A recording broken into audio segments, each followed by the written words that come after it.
Good morning, students of MSc second semester. Welcome all of you in this video lecture class today. I will discuss about the next topic, next unit in the first paper.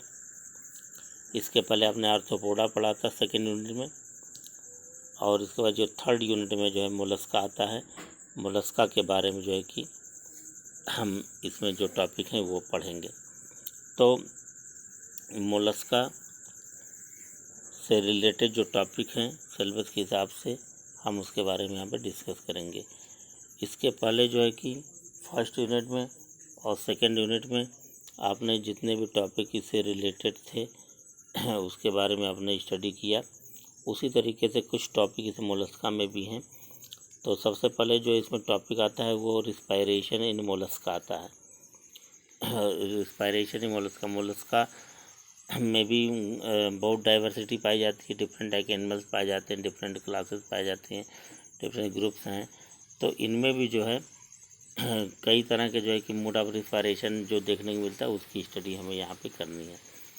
तो सबसे पहले अभी हम respiration of in Mollusca पढ़ने से पहले हमें Mollusca के बारे में कुछ जनरल इंफॉर्मेशन के बारे में भी देखना ज़रूरी है इंट्रोडक्शन में. उसके बाद फिर हम जो है कि हम जो है कि टॉपिक पर आएंगे. तो मोलस्का के बारे में जो है हम आपको जो है कुछ चीज़ों को लेकर के आ रहे हैं. मोलस्का का नाम कैसे डराइव हुआ. The term Mollusca is derived from Latin word. Mollusca जो है कि एक लैटिन वर्ड मोलिस, लैटिन में एक वर्ड आता है मोलिस या मोलस्क्स. इसी से जो मोलस्का जो है कि इस फाइलम का नाम जो है मोलस्का रखा गया. मोलिस और मोलस्क इसका मतलब क्या होता है. Which mean soft bodied. यानी मोलस्क का मतलब होता है लैटिन वर्ड में सॉफ्ट बॉडी. एक ऐसे एनिमल जिसकी बॉडी काफ़ी सॉफ्ट, काफ़ी नरम, काफ़ी मुलायम हो. तो ये मोलस्का के जो भी एनिमल हैं उनकी बॉडी काफ़ी सॉफ्ट बॉडी होती है, इसलिए इनको मोलस्क नाम दिया गया. मोलस्का फाइलम रखा गया. मोलस्का में ये सब एनिमल आते हैं. The term was first applied by Aristotle to cuttlefish of the Aegean sea. तो ये सबसे पहले ये जो मोलस्का जो टर्म है ये अरस्तु ने इसकी यूज़ किया, और उन्होंने एक एजियन सी जो है कि में पाए जाने वाले कटल फिश का नाम जो है कि उन्होंने रखा था. सबसे पहले मोलस्क उन्होंने, जैसे कि अब किसी चीज़ का नाम रखना होता है तो उसको रखने के लिए उसकी काफ़ी स्टडी की जाती है कि इसका नाम क्यों रखा जाए, कैसे रखा जाए. तो उन्होंने एजियन सी में पाए जाने वाले कटल फिश का नाम जो उन्होंने मोलस्क रखा, क्योंकि उसकी बॉडी काफ़ी सॉफ्ट और काफ़ी मुलायम थी. इसलिए मोलस्क शब्द का उन्होंने जो है कि उच्चारण किया और ये टर्म रखा. लेकिन बाद में समय गुजरा तो और भी एनिमल के बारे में जब स्टडी हुई तो स्टडी होने की वजह से उसमें जो है जब स्टडी हुई तो और भी देखा कि कुछ ऐसे एनिमल हैं जिसकी बॉडी काफ़ी सॉफ्ट है, तो सॉफ्ट है, काफ़ी मुलायम है, तो इसलिए इनका नाम मोलस्का रखा गया. तो यानी कि सबसे पहले जो है कि इस टर्म का जो यूज़ जो अरिस्टोटल ने किया एजियन सी या एजियन समुद्र में पाए जाने वाले जो कटल फिश होते हैं उसी कटल फिश की वजह से जो है का नाम रखा. फिर बाद में इसी टर्म को और वैज्ञानिकों ने जो है कि ले लिया. Mollusca which include clams, snails, slugs, squids, octopods and nautilis are triploblastic, bilaterally symmetrical animals with anus and coelom and without segmentation. अब जो है मोलस्का के अंदर जो कैरेक्टरिस्टिक है इनके जो मेन फीचर्स हैं उस पर अगर नज़र डालें तो मोलस्का में कौन कौन से कैरेक्टर पाए जाते हैं, जनरल कैरेक्टर. तो उसको जानने के लिए यहाँ पे हमने दिया है मोलस्का विच इंक्लूड, यानी मोलस्का उसे कहते हैं जिसके अंदर जो है क्लैम्स पाया जाता है, क्लैम CLAM, क्लैम्स, स्नेल पाए जाते हैं, उनके ऊपर शेल पाए जाते हैं, स्लग्स पाए जाते हैं, स्क्विड्स पाए जाते हैं, ऑक्टोपोड्स पाए जाते हैं, एंड नॉटिली, और ये सभी के सभी जो है कि ट्रिप्लोब्लास्टिक होते हैं, यानी एक्टोडर्म, इंडोडर्म, मीजोडर्म के बने होते हैं। बायलैटरली सिमेट्रिकल, उनके बॉडी दोनों तरफ जो है कि समान होती है। बायसिमेट्रिकल एनिमल होते हैं ये। विथ एनस, इनके अंदर एनस हो पाया जाता है, और इनके अंदर सीलोम भी पाया जाता है।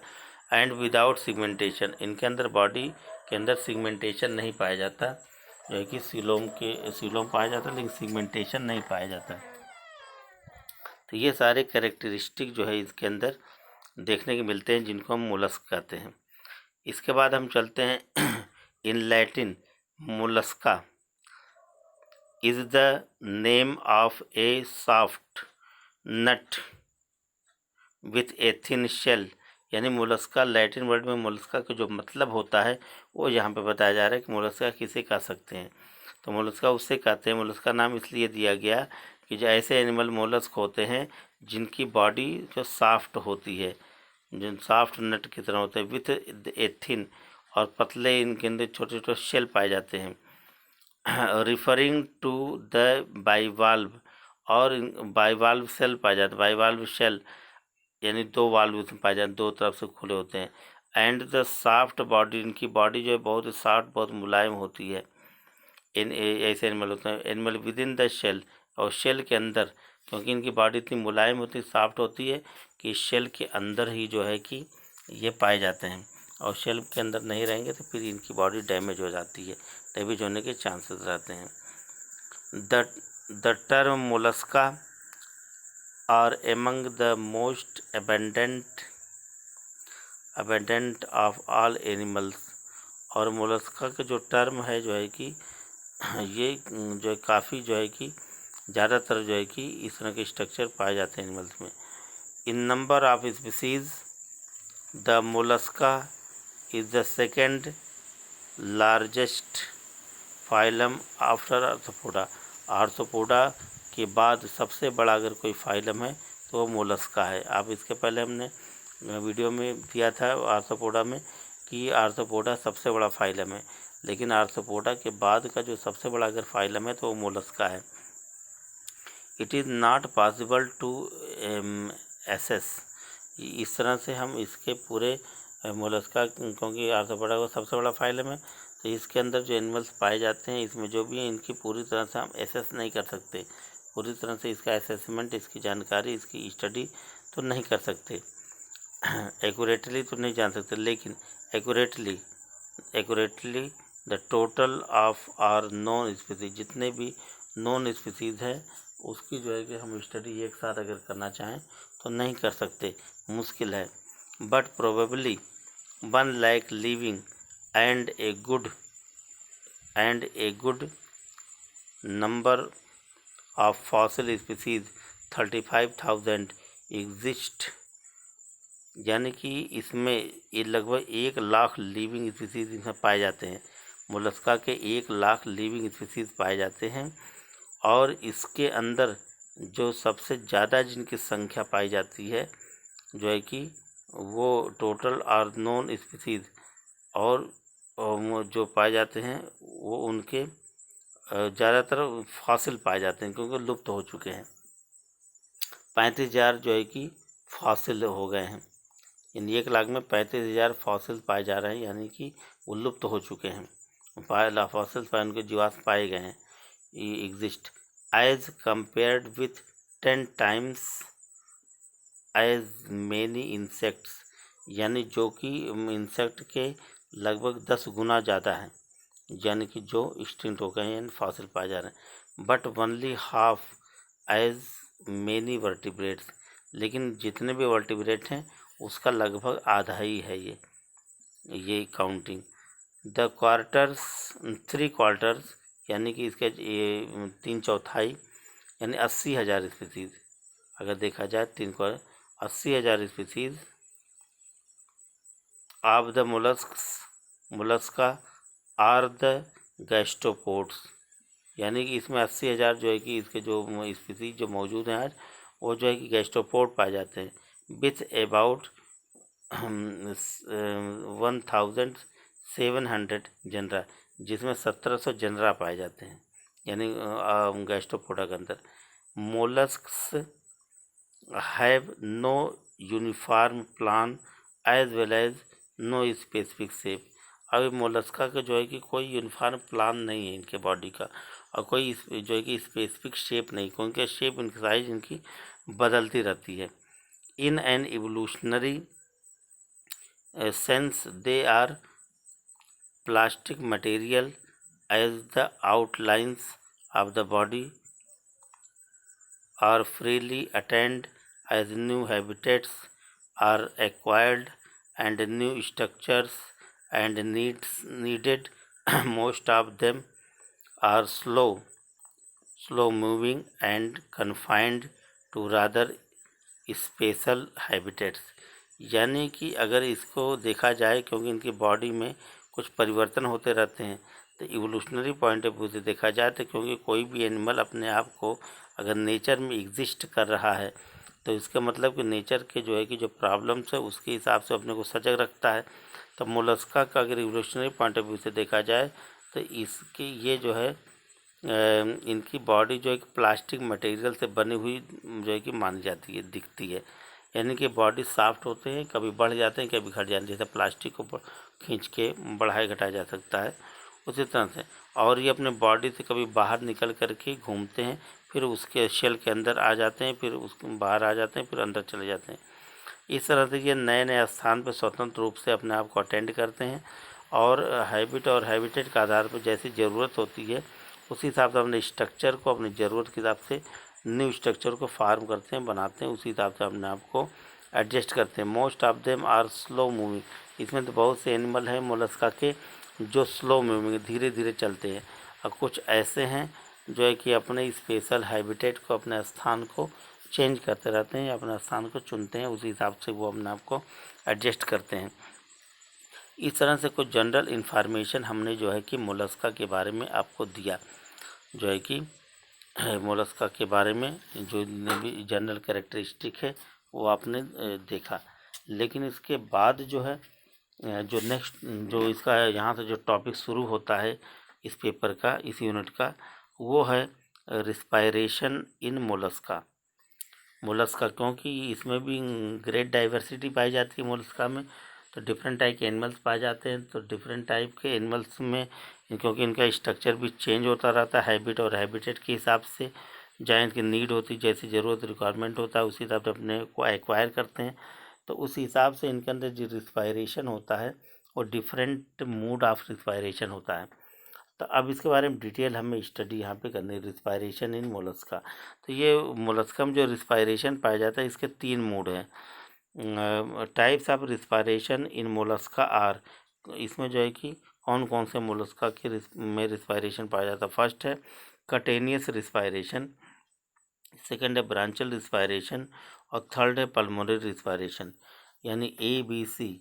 अगर इसकी कैटेगरी बनाए तो 3 कैटेगरी होती है। A category cutaneous respiration, second branchial respiration, और जो है कि C pulmonary respiration.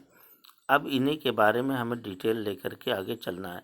Several modifications of each types are met in different classes. अब इसके जो है कि जो क्योंकि फाइलम है और फाइलम के अंदर क्लासेज आते हैं, तो फाइलम मोलस्का के अंदर जितने भी क्लासेज हैं 6 या 7 क्लासेज इसमें पाए जाते हैं, और हर क्लास के अंदर जो है इनका जो है कि डिफरेंट टाइप का मॉडिफिकेशन पाया जाता है, यानी कि रिस्पायरेटरी आर्गन में और रिस्पायरेटरी फंक्शन में जो है कि मॉडिफिकेशन पाए जाते हैं। तो जो भी आएगा उसका हम जो है कि अलग अलग जिक्र करेंगे इस हिसाब से जो है कि। तो हम सबसे पहले जो है कि उठाते हैं नेक्स्ट जो है कटेनियस रिस्पायरेशन। कटेनियस का मतलब ही होता है स्किन होता है, स्किन यानी ये स्किन के माध्यम से, यानी अपने क्योंकि इनकी बॉडी बड़ी सॉफ्ट होती है, बहुत मुलायम होती है, और ये जो है कि जहाँ पे होते हैं तो क्योंकि ऊपर इनके शेल होता है, लेकिन शेल जहाँ सुरक्षित अपने आप को पाते हैं तो शेल से बाहर करते हैं, और फिर जो है कि उसमें से जो है कि एयर वाटर में जहाँ होते हैं तो अपने स्किन से ये घुले मिले ऑक्सीजन को, ऑक्सीजनेटेड एयर को ले लेते हैं। तो कंटिन्यूअस रिस्पायरेशन में यानी कि स्किन द्वारा ये रिस्पायरेशन करते हैं, स्किन द्वारा रिस्पायरेशन करते हैं। इसी को जब पैलियल रिस्पायरेशन भी कहते हैं, पैलियल रिस्पायरेशन, कंटिन्यूअस रिस्पायरेशन या इसी को पैलियल रिस्पायरेशन भी कहते हैं। तो इसमें क्या करते हैं ये एनिमल, हम यहाँ पे इसके बारे में स्टडी करेंगे। तो इस रिस्पायरेशन में देखेंगे, रिस्पायरेशन बाय मॉइस्ट इंटीगुमेंट और मैंटिल is the simplest method in those mollusca which have no differentiated respiratory organs। यानी कि ये कंटिन्यूअस रिस्पायरेशन या पैलियल रिस्पायरेशन मोलस्का के उन प्राणियों में पाए जाते हैं जिनके बॉडी में कोई स्पेशल टाइप का या इनके अंदर रिस्पायरेटरी आर्गन नहीं पाए जाते। क्योंकि कोई विशेष रिस्पायरेटरी आर्गन जब नहीं पाया जाता है तो ऑलरेडी ये जो है कि रिस्पायरेशन कैसे करेंगे, ऑक्सीजन तो सबके लिए ज़रूरी है। तो ये क्या करते हैं कि अपने स्किन से ही, अपने इस पे जो है कि कंटिन्यूअस बॉडी से यानी स्किन से ही ऑक्सीजन जो है कि ग्रहण करते हैं, रिस्पायरेशन करते हैं। तो इस तरह से इनके अंदर जो है कि ये हैबिट या इस तरह का मोड ऑफ रिस्पायरेशन देखने को मिलता है। It occurs in Scaphopoda, small Aplacophora, some Opisthobranchia, terrestrial forms, Vaginulidae and parasitic forms, for example Entoconcha. यानी कि इस तरह का जो है जो कंटिन्यूअस रिस्पायरेशन है, ये इनके कौन किस किस ग्रुप में किस किस जो है कैटेगरी में पाई जाती है वो यहाँ पे बताया जा रहा है। एट आकर्षण स्काइफोपोडा, स्काइफोपोडा में पाया जाता है कंटिन्यूअस रिस्पायरेशन, क्योंकि ये जो है कि और इसके अंदर जो स्मॉल जो है नेक्स्ट जो ग्रुप है एप्लाइकोफोरा, और उसमें भी जैसे हम ओपिस्थोफोरिया में, ये ओपिस्थोब्रांचिया में भी देखने को इसी तरह का रिस्पायरेशन पाया जाता है। टेरेस्ट्रियल फार्म जो ज़मीन के अंदर ज़मीन पर पाए जाते हैं जो मोलस्का, यानी वेजिनुलिडी, इसमें भी इसी तरह का रिस्पायरेशन देखने को मिलता है। एंड पैरासिटिक फार्म्स, और कुछ जो पैरासिटिक फार्म पैरासाइट के फार्म में मोलस्का पाए जाते हैं, उसका एग्जाम्पल है एंटोकॉन्चा। इसके अंदर भी इसी तरह का रिस्पायरेशन पाया जाता है, यानी वो भी अपने स्किन द्वारा रिस्पायरेशन करता है। तो इस तरह से ये रिस्पायरेशन इसके ग्रुप में किसके किसके अंदर पाया जाता है ये आपने देखा। Respiration occurs through whole body surface of the soft skinned part of the body.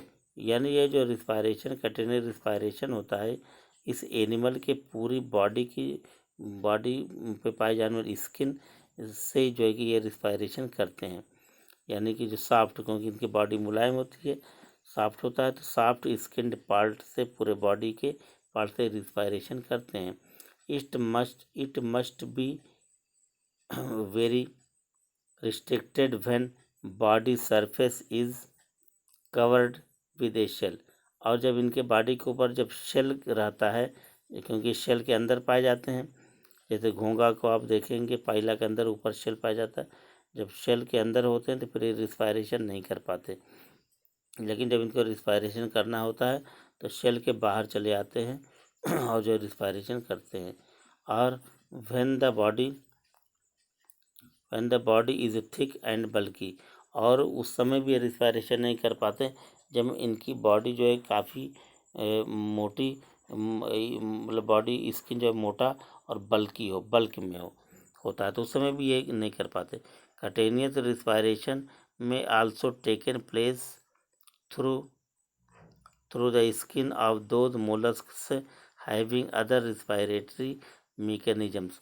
और इसमें ये भी एक क्राइटेरिया देखने को मिलती है, कुछ ऐसे एनिमल्स हैं जिसके अंदर जो है कि रिस्पायरेटरी मैकेनिज़्म ये यानी कि कटेनरी रिस्पायरेशन उनके अंदर पाया जाता है। कुछ ऐसे एनिमल हैं जो और भी आर्गन पाए जाते हैं रिस्पायरेशन के, लेकिन वो भी जो है कि अपने बॉडी से रिस्पायरेशन करते हैं। यानी कि कटेनरी रिस्पायरेशन में also taken place through the skin of those mollusc having the other respiratory mechanism. यानी कि जो और भी रिस्पायरेटरी मैकेनिज्म जिनके अंदर पाया जाता है वो भी जो है कि समय समय पर ये कटेनरी रिस्पायरेशन भी करते हैं। इसमें फॉर एग्जांपल देखिए, एग्जांपल है पल्मोनेट गैस्ट्रोपोड्स। पल्मोनेट जो गैस्ट्रोपोड होते हैं जिनके अंदर लंग्स जैसा स्ट्रक्चर पाया जाता है, वो भी जो है कि कभी कभी मुश्किल में या कभी प्रॉब्लम में जो है कि स्किन द्वारा ही रिस्पायरेशन करते हैं। इन ऑल बाईवाल्व, जितने बाईवाल्व्स मोलस्क हैं उनमें भी जो है कि ऐसा देखने को मिलता है। The inner mantle surface also contributes the oxygenation. जो यानी बाईवाल्व में जो मैंटल के अंदर का जो सरफेस एरिया होता है वो भी जो है कि ऑक्सीजनेशन में जो है कि हेल्प करता है। Aldous respiration is mainly branchial through gills. माना कि बाईवाल्व जो एक मैक्सिमम जो है वो गिल द्वारा यानी ब्रांचियल गिल द्वारा ही रिस्पायरेशन करते हैं, लेकिन ज़रूरत पड़ने पर ये जो है स्किन द्वारा भी रिस्पायरेशन जो है कि करते रहते हैं, कर सकते हैं। यानी ये भी फैसिलिटी इनके अंदर है। तो इस तरह से हमने जो है कि देखा कटेनरी रिस्पायरेशन यानी पैलियल रिस्पायरेशन का मतलब है कि जो ऐसे मोलस्क जो अपने बॉडी स्किन से जो है कि बॉडी सरफेस से जो है कि क्योंकि इनकी बॉडी मॉइस्ट होती है और जो है कि सरफेस नम होता है, तो ये वाटर बॉडी में होते हैं तो उससे जो है कि ऑक्सीजन को एब्जॉर्ब करते हैं। इस तरह कटेनियल रिस्पायरेशन करते हैं या इसको पैलियल रिस्पायरेशन कहते हैं, क्योंकि इनकी बॉडी सॉफ्ट होती है और सॉफ्ट बॉडी को शेल से बाहर निकाल करके ये जो है कि रिस्पायरेशन करते हैं। कुछ ऐसे एनिमल्स हैं जो जिनका रिस्पायरेटरी मैकेनिज़्म और भी तरह का पाया जाता है, मैकेनिज़्म भी मतलब मोड ऑफ रिस्पायरेशन है, इसके बावजूद भी अपनी ज़रूरत पड़ने पर ये कंटिन्यूस रिस्पायरेशन करते रहते हैं, इसलिए इसको पैलियल रिस्पायरेशन भी कहते हैं। तो ये रिस्पायरेशन हुआ। इसके बाद जो है कि जो सेकंड टाइप रिस्पायरेशन है वो है ब्रांचियल रिस्पायरेशन। ब्रांचियल रिस्पायरेशन यानी गिल द्वारा रिस्पायरेशन या इसको टीनिडियल रिस्पायरेशन भी कहते हैं। टीनिडिया पाया जाता है। टीनिडिया का मतलब भी जो है कि ट्रू गिल यानी कि वास्तव में जैसा गिल होता है वैसा स्ट्रक्चर इसके अंदर पाया जाता है। तो ब्रांचियल रिस्पायरेशन या इसी को या टीनिडियल रिस्पायरेशन भी कहते हैं। तो इसको भी हमेशा ध्यान रखेंगे। इसको और करके जो इसका नाम आता है, कभी कभी इस हेडिंग से जब पूछता है तो स्टूडेंट जो है कि घबरा जाते हैं और कुछ का कुछ जवाब दे देते हैं। तो ब्रांचियल रिस्पायरेशन यानी कि टीनिडियल ब्रांचियल मतलब भी गिल होता है और टीनिडिया का मतलब भी गिल हुई होता है। टीनिडिया का मतलब होता है वास्तविक ट्रू गिल। तो इसमें जो है कि जो ट्रू गिल कहीं है तो जाहिर सी बात है कुछ ऐसे भी एनिमल होंगे जिसके अंदर गिल लाइक स्ट्रक्चर होगा लेकिन they have no true gill. तो इस तरह से इसमें कई हेडिंग आएंगे फर्स्ट सेकंड थर्ड करके। इसमें जो है कि खास तौर से ब्रांचियल और टीनिडिया के स्ट्रक्चर और फंक्शन के बारे में, मोड ऑफ रिस्पायरेशन के बारे में हम डिस्कस करेंगे। तो सबसे पहले जो है कि हमें ये देखना है कि ट्रू गिल क्या होता है और टीनिडिया क्या होता है, क्योंकि जब तक हम टीनिडिया को नहीं जानेंगे, गिल्स के स्ट्रक्चर को नहीं जानेंगे, तब तक ये मोलस्का के अंदर पाए जाने वाले जो रिस्पायरेटरी आर्गन है, टीनिडिया है यानी गिल है, वो किस स्ट्रक्चर का है, क्या कैसे फंक्शन करता है, हम नहीं समझ सकते। तो वास्तव में गिल क्या होते हैं, कैसे होते हैं, जब इसे हम समझेंगे तभी हम जान सकते हैं कि मोलस्का में ये गिल लाइक स्ट्रक्चर जो है ये वास्तव में गिल है या नहीं है, और अगर है तो फिर किस रिस्पायरेशन करता है, अगर नहीं है तो गिल लाइक इसके अंदर रिस्पायरेटरी मोड ऑफ ये फंक्शन कैसा हो रहा है। तो इस चीज़ को समझने के लिए सबसे पहले हम जो है कि पहली हेडिंग इसमें आती है ट्रू गिल्स और टीनिडिया। तो most of the molluscs are aquatic. ज़्यादातर जो मोलस्क हैं वो एक्वेटिक होते हैं, पानी में पाए जाते हैं। And respire by means of gills और टीनिडिया। और ज़्यादातर ये श्वसन यानी रिस्पायरेशन जो है गिल के द्वारा करते हैं, टीनिडिया के द्वारा करते हैं। Gills are the most important of all the pallial organs in Mollusca. और इनके अंदर जो है गिल जो है जो आर्गन है ये बहुत इम्पॉर्टेंट आर्गन होता है। जितने भी पैलियल आर्गन्स हैं यानी रिस्पायरेशन करने वाले आर्गन हैं, जैसे स्किन की बात हमने किया कटेनियस, तो उसी तरह से जो रिस्पायरेटरी आर्गन है या रिस्पायरेटरी जो स्ट्रक्चर है उसमें सबसे इम्पॉर्टेंट और सबसे जो है कि अच्छा जो है या ज़्यादातर जो है जो सही जो आर्गन है वो है गिल है यानी टीनिडिया है। They serve a vital role in the economy of these animals and remain well protected inside the mantle cavity. अब जो है कि यही जो गिल है यानी कि ये शेल के अंदर रहते हुए भी ये जो है कि रिस्पायरेशन करते रहते हैं गिल के थ्रू। तो इस तरह से ये जो है कि गिल होना यानी कि गिल का जो फंक्शन है, जो वर्क है यानी रिस्पायर करना, ये इनका वाइटल रोल है, क्योंकि श्वसन करना यानी रिस्पायरेशन जो है कि किसी भी एनिमल का सबसे बड़ा जो है कि वाइटल जो है कि फंक्शन है। और without respiration any animals can not survive in this nature. तो ये जो है कि ये बहुत इम्पॉर्टेंट ये काम है और इसके थ्रू ये अपने आप को शेल के रहते हुए सुरक्षित रहते हुए और जो है कि रिस्पायरेशन करते रहते हैं और अपने आप को जिंदा रहते हैं, क्योंकि इनके अंदर जो बॉडी में जो मेंटल कैविटी होती है उसी मेंटल कैविटी के अंदर ही इस तरह के गिल लाइक स्ट्रक्चर पाया जाता है। Throughout the division of mollusca the gill is a homologous organ. homologous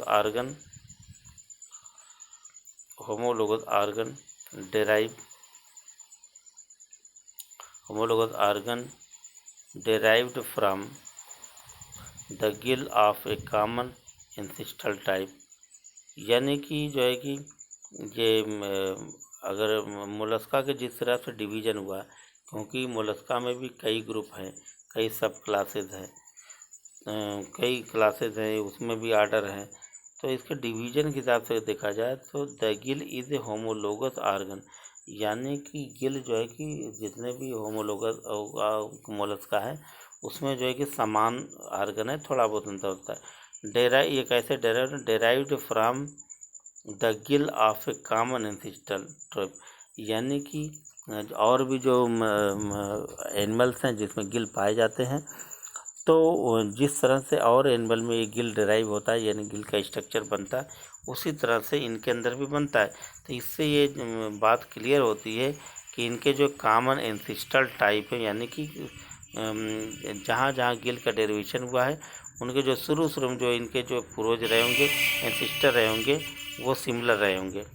it is termed as ctenidium. इसी को जो है कि टीनिडिया कहा जाता है, टीनिडिया, इसीलिए इसका नाम टीनिडिया देगा, इसीलिए टीनिडियल रिस्पायरेशन भी इसे कहते हैं। और दूसरा जो है अब ये टीनिडिया हमने तो अभी हमने ये बताया कि इसे टीनिडिया क्यों कहते हैं और इसे ट्रू गिल क्यों कहते हैं, लेकिन जो है कि अब इसे टीनिडिया के स्ट्रक्चर कैसे होता है, क्या होता है, इसके हम इस पर चर्चा करेंगे। नेक्स्ट हेडिंग में जो है स्ट्रक्चर ऑफ टीनिडियम ये देखेंगे। स्ट्रक्चर ऑफ टीनिडियम में जब हम चलते हैं तो ctenidia are the projections of body surface और मेंटल।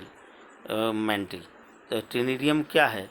ये बॉडी सरफेस यानी कि मेंटल से निकला हुआ एक प्रोजेक्शन है, एक आउटग्रोथ है, यानी मेंटल से बॉडी की कैविटी से निकला हुआ एक जो है कि इस तरह का आर्गन है जो रिस्पायरेशन में भाग लेता है, इसे हम टीनिडिया कहते हैं। They are fundamentally of same structure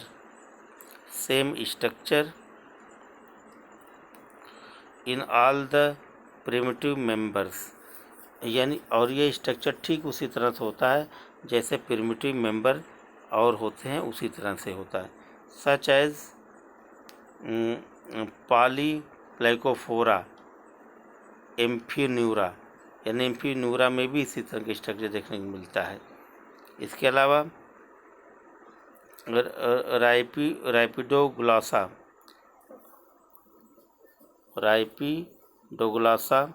में भी, यानी गैस्ट्रोपोडा में भी इसी तरह का देखने को मिलता है, यानी गिल्स पाया जाता है।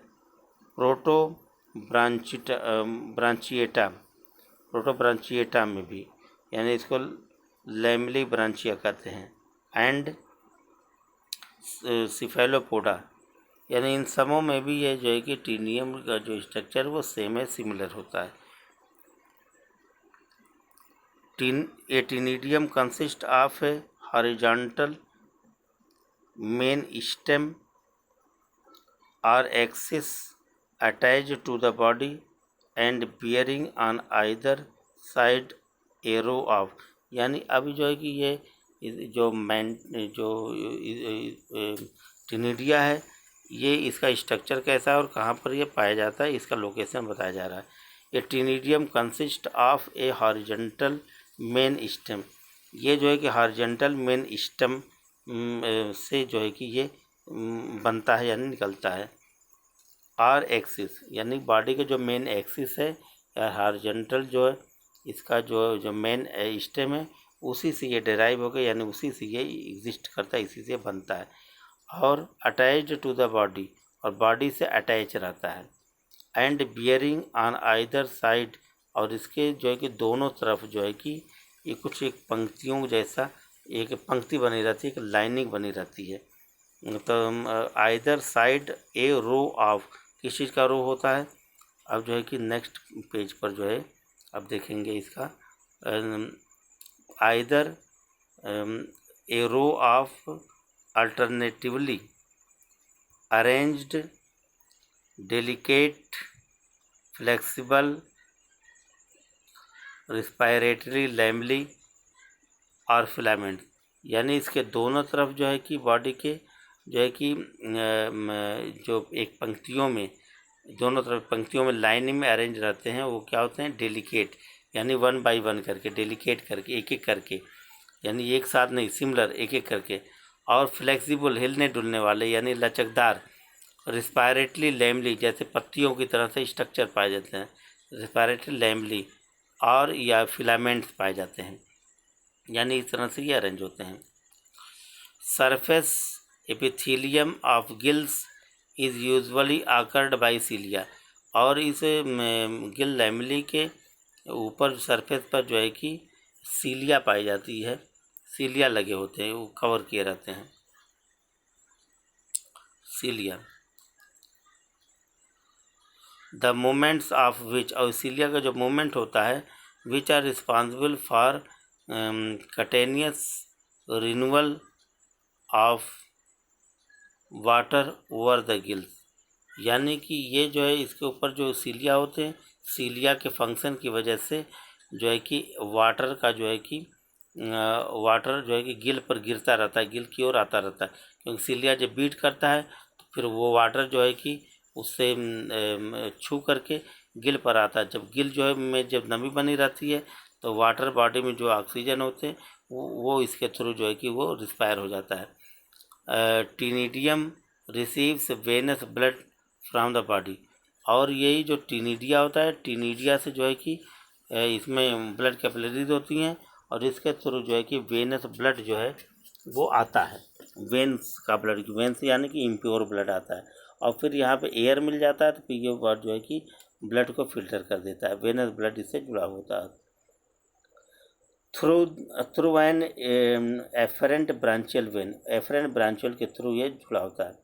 एंड आफ्टर बिकमिंग ऑक्सीजनेटेड, और जब ऑक्सीजनेटेड हो जाता है, यानी जब ऑक्सीजन के अंदर जो है कि इंटर कर जाता है ऑक्सीजनेटेड इन द फिलामेंट, जब फिलामेंट में जो ऑक्सीजन आ जाता है, it is sent back to heart, फिर उसके बाद ये हार्ट, ये ब्लड जो है जिसमें ऑक्सीजन जो है कि डिफ्यूज़ हो जाता है, फिर ये ब्लड जाता है कहाँ? हार्ट में जाता है।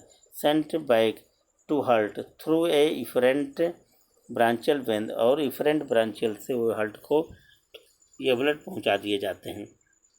यहाँ पर देखिए कि स्ट्रक्चर आपको दिख रहा है, कटेनियस क्लोएकल रीजन विद टीनिडिया, टीनिडिया। तो इसमें जो है कि ये कोलोइकल रीजन में, बॉडी का जो कोलोइका होता है पोस्टीरियर पार्ट, वहाँ पर ये टीनिडिया देखिए पाया जा रहा है। ये टीनिडिया निकला हुआ है, टीनिडिया और गिल, ये गिल लीफ लाइक स्ट्रक्चर दो ऐसा निकला हुआ है जो है कि, तो ये जो है कि ये टीनिडिया यानी गिल्स हैं। और इस पर जो एक सीलिया लगे हुए हैं, जगह बिंदी बिंदी दिखाई दे रहा है, ये सीलिया लगे। यही सीलिया जब बीट करता है तो एयर जो है वाटर इसके पास आता है, यानी इस पर आ जाता है, और उस वाटर में जो एयर होता है फिर वो जो है यहीं पे डिफ्यूज हो, क्योंकि इस पर ब्लड कैपिलरी लगी रहती हैं। एफरेंट के थ्रू जो ब्लड आते हैं, और जब इसमें ऑक्सीजनेटेड हो जाता है तो इफरेंट वेन के थ्रू फिर ये जो है कि हार्ट में चले जाते हैं। क्लोइकल और मेंटल कैविटी, ये थी मेंटल कैविटी के अंदर जो है कि ये जो है कि ये गिल्स पाए जाते हैं।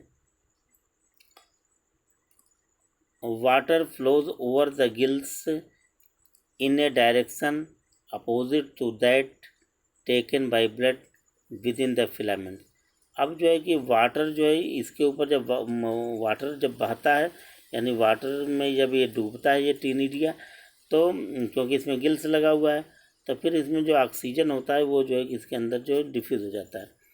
तो इन ए डायरेक्शन, और ये अपोजिट डायरेक्शन होता है, क्योंकि ब्लड के फ्लो के अपोजिट डायरेक्शन में जो है कि ये फंक्शन होता है, opposite to that taken by blood within the filament, जिसके दोनों ब्लड जो है कि लिया जा रहा है। क्योंकि ब्लड जब आता है और ठीक वो उसका जो है कि डिफ्यूज़न ऑक्सीजन से होता है, फिर ऑक्सीजन को लेकर फिर वो वापस जो है कि दूसरे डायरेक्शन से हार्ट में चला जाता है। दिस काउंटर फ्लो, इस तरह का जो काउंटर जो फ्लो होता है ब्लड का और इधर वाटर का, this counter flow involving the counter current principle, इसी को काउंटर करंट प्रिंसिपल कहते हैं। Ensure a more efficient respiratory exchange, और इसके माध्यम से जो है कि बहुत अच्छे तरीके से रिस्पायरेटरी, आवश्यक तरीके से रिस्पायरेटरी एक्सचेंज होता है। रिस्पायरेटरी एक्सचेंज आप कैसे आसानी से जो कार्बन डाइऑक्साइड और ऑक्सीजन का एक्सचेंज बड़े आसानी से हो जाता है इस तरह से, इसके माध्यम से। Plumped wall of respiratory exchange of gases. Oxygen of water passes through the wall of gill filament, क्योंकि जो वाटर में जो ऑक्सीजन है वो गिल के जो फिलामेंट से पास करते हुए आगे बढ़ता है, कहाँ जाता है, इनटू ब्लड में पहुंचता है, इन रेक्टम, उसके बाद फिर रेक्टम में पहुंचता है, क्योंकि ये पोस्टीरियर रीजन में। इन रेक्टम कार्बन डाइऑक्साइड यानी वेस्ट ऑफ ब्लड, यानी ब्लड में जो कार्बन डाइऑक्साइड है वो जो है कि पासेस इनटू द वाटर, और वो वाटर में चला जाता है, क्योंकि वाटर के अंदर जो घुला हुआ ऑक्सीजन है वो जो है कि यहाँ पे ब्लड के थ्रू डिफ्यूज होकर ले लिया जाता है, और उसमें जो कार्बन डाइऑक्साइड होता है वो फिर वाटर में जो है कि बैक कर दिया जाता है। इस तरह से यहाँ पे इस गिल के थ्रू ये रिस्पायरेशन होता है। Amount of gases exchange is proportional to respiratory surface area, यानी कि कितना ऑक्सीजन एक्सचेंज, कितना गैसेस एक्सचेंज हो रहा है, इसकी अमाउंट कितना है, ये डिपेंड करता है कि उसके बॉडी का जो रिस्पायरेटरी सरफेस एरिया है वो कितना है, उसके आधार पर ये जो है कि गैसियस का अमाउंट ऑफ गैस का एक्सचेंज होता है। एंड टू कंसंट्रेशन ग्रेडियंट, और ये जो है कि amount of exchange of gas, इस पर भी डिपेंड करता है कि जो है कि वहाँ पर जो है कि कंसंट्रेशन ग्रेडियंट कितना है। गिल पर कंसंट्रेशन ग्रेडियंट का मतलब कितना जो है कि रिक्वायरमेंट है। अगर ऑक्सीजन की मात्रा बॉडी में कम है तो उसका वहाँ पर रिक्वायरमेंट ज़्यादा होगी, और कार्बन डाइऑक्साइड की मात्रा कम है तो फिर ऑक्सीजन की डिमांड ज़्यादा होगा। इस तरह से कंसंट्रेशन यानी पार्शियल डिफरेंशियल जो है कि जो कंसंट्रेशन ग्रेडियंट होता है उस पर डिपेंड करता है। Gases exchange in mollusc is a matter of simple diffusion without involving active transport, और ये गैसेस एक्सचेंज जो मोलस्का में हो रहा है ये जो है कि कैसे होता है, a matter of simple diffusion के थ्रू होता है। सिंपल डिफ्यूजन आप जानते हैं कि जैसा हायर कंसंट्रेशन से लोअर कंसंट्रेशन की ओर जब कोई भी गैस हो, चाहे वो सोल्यूशन फ्लूइड हो, जब वो जो है कि फ्लो करता है, उसको हम जो है कंसंट्रेट सिंपल डिफ्यूज़न बोलते हैं। तो यहाँ पे उसी तरह से विदाउट इन्वॉल्विंग एक्टिव ट्रांसपोर्ट, यहाँ पे कोई एक्टिव ट्रांसपोर्ट नहीं होता, इस तरह कोई अरेंजमेंट नहीं, क्योंकि ये आराम से डिफ्यूज़न के थ्रू, सिंपल डिफ्यूज़न के थ्रू ये गैसेज एक्सचेंज हो जाता है। तो इस तरह से फिर और किसी ट्रांसपोर्ट या एक्टिव ट्रांसपोर्ट की ज़रूरत भी नहीं पड़ती। तो इस तरह से हमने देखा कि ये जो है जो सेकंड जो हेडिंग है ब्रांचल रिस्पायरेशन यानी कंटिन्यूअस टीनिडियल रिस्पायरेशन, उसमें सबसे पहले हेडिंग में आपने देखा कि टीनिडिया होता क्या है, ट्रू गिल्स कैसे होते हैं, फिर उनका स्ट्रक्चर क्या होता है। स्ट्रक्चर में भी स्ट्रक्चर की जब जिक्र हुआ, डिस्कस हुआ, तो उसमें आपने देखा कि इसके स्ट्रक्चर कैसे होते हैं, किस किस ग्रुप में कैसे होते हैं, और ये क्योंकि लीफ लाइक स्ट्रक्चर हैं। तो ये आपने पहले तो डिफिनीशन देखा टीनिडिया का, यानी ट्रू गिल क्या, what is the true gill, ctenidia, इसका डिफिनीशन देखा। फिर उसके बाद टीनिडिया यानी गिल का स्ट्रक्चर भी आपने स्टडी कर लिया। अब इसके बाद नेक्स्ट वीडियो जो हम लेकर आएंगे, number, form and position of ctenidia, यानी कि मोलस्का में पाए जाने वाले जो एक टीनिडिया है, टीनिडियल जो रिस्पायरेशन होता है, टीनिडियल मूड है, तो ब्रांचियल मूड है, तो ये कितने इनके संख्या होते हैं, यानी कि इन गिल्स के नंबर कितने होते हैं, और ये जो है कि इनका जो है आकार कैसा होता है, और इनका पोजीशन क्या क्या होता है, यानी ये कहाँ पर पाए जाते हैं, इनका पोजीशन क्या है। यानी ये चीज़ें हम जो नेक्स्ट वीडियो में इसी हेडिंग का जो रिमेनिंग पार्ट है, नेक्स्ट वीडियो में लेकर के हम हाजिर होंगे, यानी number, form and position of ctenidia. इस तरह से इसके आधार पर जो है हम जो है कि जो टीनिडिया या ब्रांचल रिस्पायरेशन है उसकी पूरी डिटेल जानकारी करेंगे। और इसी के बाद जो हेडिंग आएगी, रिलेशन बिटवीन ब्रांचियल एंड आर्किल, ये क्योंकि गिल्स और हार्ट का दोनों जो संबंध है आपस में, क्योंकि गिल्स में जो है ऑक्सीजन कैप्चर किया जा रहा है, और कैप्चर करने के बाद फिर वो जो एक्सचेंज गैस है वो जो है कि हार्ट में भेज दिए जाते हैं।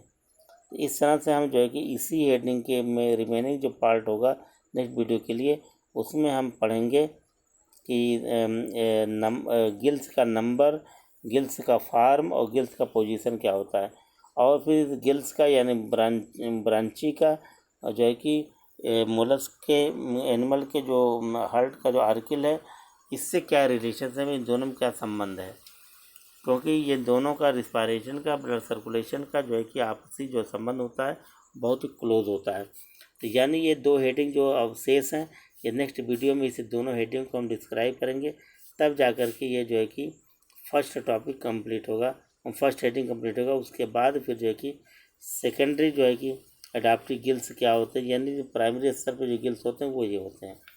फिर उसी तरह का काम करने वाले कुछ और ऑर्गन्स होते हैं, तो जिनको हम सेकेंडरी या अडाप्टिव गिल्स बोलते हैं, ये हम जो है कि उसकी स्टडी करेंगे। तो नेक्स्ट वीडियो में हम और भी इसे जो रिलेटेड जो मैटर हैं, जो रिमेनिंग पार्ट हैं, रिमेनिंग टॉपिक्स हैं, रिमेनिंग हेडिंग्स हैं, रिमेनिंग मैटर्स हैं, उसको लेकर के नेक्स्ट वीडियो में हाजिर होंगे। तब तक के लिए इजाज़त दीजिए। ओके।